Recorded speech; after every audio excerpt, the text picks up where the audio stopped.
Shri Swami Samarth. Hello नमस्कार, मी खुशबू शिवाजी शेलार आजच्या नवीन व्हिडिओमध्ये तुमचं मनापासून स्वागत करते. तर आज मी चालले आहे महाडला. पोस्ट ऑफिसमध्ये काही काम आहे, ते काम करण्यासाठी चालले आहे. आणि हर्षचं आधार कार्डसुद्धा काढायचं आहे, त्यासाठी सुद्धा मी चालले आहे. तर बघू आपलं काम पूर्ण होतं की नाही. तुम्ही व्हिडिओ कंटिन्यू करा, स्किप करू नका. तर आम्ही रिक्षाने गेलो. हर्ष आणि आम्ही दोघेच होतो.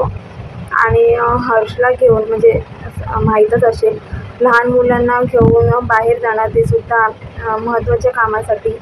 तर एवढं सोपं नाही आहे ते. आणि इथे ही आहे महाड नगरपालिका. इथे हर्षच्या जन्मदाखल्यामध्ये काही चेंजेस करायचे होते, त्यासाठी गेलो होतो, पण ते काम झालं नाही. आत्ताच आम्ही घरी आलो. हर्षला झोपवलं आहे. ॲक्च्युली खूप गरम होत होतं ना, म्हणून. आणि त्याला झोपसुद्धा आलेली, म्हणून त्याला झोपवलं. आणि अजून जेवण बनवायचं आहे. भाकऱ्या करते, मिस्टर पण येतील. काम नाही झालं आमचं. ॲक्च्युअलीकडे जायचं आहे आम्हाला नगरपालिकेत. तिथे नाव चेंज करून पुन्हा पोस्ट ऑफिसमध्ये जायचं आहे आधार कार्डसाठी. फॉर्म वगैरे घेऊन आले आहे. आय होप की मंगळवारी काम होऊ द्या. श्री स्वामी समर्थ महाराज, प्लीज काम होऊ द्या आमचं. लहान मुलांना घेऊन जायचं, ते सुद्धा एकट्याने, खूप अवघड आहे. पण मजा वाटते, म्हणजे नवीन अनुभव, आपल्याला काहीतरी नवीन शिकता येतं. नवीन आपल्याला अनुभव मिळतो, काहीतरी शिकायला मिळतं त्यातून. आणि आपल्याला आपल्या मुलांसोबत वेळ घालवता येतो तेवढाच. छान वाटलं, मला काही त्रास नाही वाटला. फक्त एवढंच की त्याला उचलून ना हात दुखतात, कारण तो स्थिर राहतच नाही. इकडे बघ तिकडे बघ, आणि खूप वाटतो, खूप खाली वाटतो. आणि माझे हात खूप दुखून येतात. त्यामुळे पटकन म्हटलं घरी जाऊया. भाजी घ्यायची होती, पण भाजी नाही घेतली जास्त. हर्षला झोप आली होती आणि भूक पण लागली होती, म्हणून पटकन आले मी घरी. आता मंगळवारी पुन्हा जाईन ना, तेव्हा मी घेऊन येईन. आधी आधार कार्ड आणि जन्मदाखल्याचं काम करायचं आहे, ते झाल्यानंतर बघू. सो आता घरात जी कामं आहेत ती पटापट आवडून घेते. आई येईल माझी दुपारी, ती आहे, म्हणून मला तेवढाच आधार. तर इथे संध्याकाळचे 7:30 वाजले होते आणि मला खूप भूक लागली होती. आणि मी इथे पास्ता करायला घेतला होता, पण हर्ष काही करून देत नव्हता, म्हणून फक्त पास्ता बॉईल करून ठेवला आणि व्हेजिटेबल्स चॉपरमध्येच बारीक करून घेतले. कारण वेगवेगळे कट करत बसले नाही, त्यात बराच वेळ गेला असता. आणि त्यात हर्ष काही करून देत नव्हता. हर्षचे पप्पा आल्यावरती मी पास्ता करायला घेतला. इथे मी 1 ते 1.5 चमचा तेल घेतलेलं आहे. आणि त्यामध्ये सगळे व्हेजिटेबल्स जे काही कट करून घेतले होते ना, टोमॅटो, कांदा आणि शिमला मिरची, ती यात मी ॲड केली आहे. त्यानंतर थोडं शिजल्यावरती त्यात मी थोडी हळद ॲड केलेली आहे. आता तुम्ही म्हणाल की पास्तामध्ये हळद कोण टाकतं, तर मग मी मॅगीमध्ये सुद्धा मी घरातलेच मसाले ॲड करते एक्स्ट्रा, कारण चव चांगली येते. आणि इथे पिझ्झा आणि पास्ता सॉस मी घेऊन आले होते, तर तो सुद्धा मी यामध्ये ॲड केलेला आहे. पिझ्झा पास्ता सॉस मी इथे 1 ते 2.5 चमचे ॲड केलेला आहे. आपल्या चवीनुसार ॲड करायचं आहे, आपल्याला कसं पाहिजे, तिखट कमी तिखट, त्यानुसार मी इथे ॲड केलेलं आहे. आणि मी इथे मीठ हे बेतानेच ॲड केलेलं आहे, कारण पास्ता बॉईल करताना मी थोडं मीठ ॲड केलं होतं. आणि भाज्या शिजतानासुद्धा मी थोडं मीठ ॲड केलं होतं, जेणेकरून भाज्या छान शिजल्या जातील. आणि इथे अजून थोडा अर्धा चमचा मी इथे पास्ता सॉस ॲड केलेला आहे. छान मिक्स करून घेतला आहे. त्यानंतर बॉईल केलेला पास्ता मी यात ॲड केलेला आणि छान मिक्स करून घेणार आहे, जेणेकरून सगळे मसाले आणि सगळे जे काही भाज्या आहेत ना, त्या पास्त्याला छान असे कोट होतील. जास्त मसाले ॲड नाही केलेत, कारण की मसाल्यांची चव येते आणि भाज्या वगैरे त्यांची चव नाही लागत मसाले जास्त ॲड केल्यावरती. तर इथे छान असं मस्त पास्ता तयार आहे, इंडियन स्टाईल पास्ता, कारण घरातले मसाले यूज केले आहेत त्यामुळे. तुम्ही बघू शकता पास्त्यामध्ये मी जास्त मसाले ॲड केले नाहीत. आणि इथे आम्ही पास्ता खायला बसलो होतो आणि इथे हर्ष छान खेळत होता. इथे मस्त पास्ता एन्जॉय करताना माझे मिस्टर आणि त्यांना बघतायत आमचे हर्ष साहेब. हल्ली त्याचं कसं झालं आहे, आपण जे खातो ना मोठी माणसं, त्याला तेच हवं असतं. तो त्याचं खाणं खाणारच नाही. तुम्ही बघू शकता इथे मी पास्ता एन्जॉय करते, या सगळ्यांनी पास्ता खायला. आणि इथे बघा हर्ष इथे आला, त्याला पास्ता पाहिजे. त्याचं कसं झालं आहे की आम्ही जेवत असलो ना की त्याला तेच हवं असतं खाण्यासाठी. आणि इथे पास्ता खाल्ल्यानंतर मी जेवणाला लागले. इथे मी बनवत आहे आज अंडा कढी,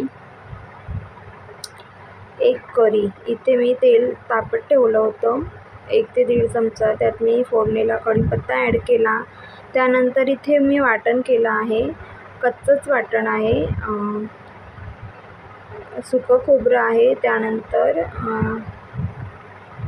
टोमॅटो, आलं, लसूण 4 ते 5 पाकळ्या लसूण घेतला, 1 इंच आलं, टोमॅटो, त्यानंतर खोबरं आणि कांदा आणि त्यात थोडी कोथिंबीर ॲड केली आणि छान अशी पेस्ट करून घेतली आहे.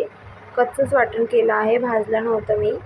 आणि छान असं तेलात परतून घेतलं आहे. छान तेल सुटेपर्यंत परतून घ्यायचं.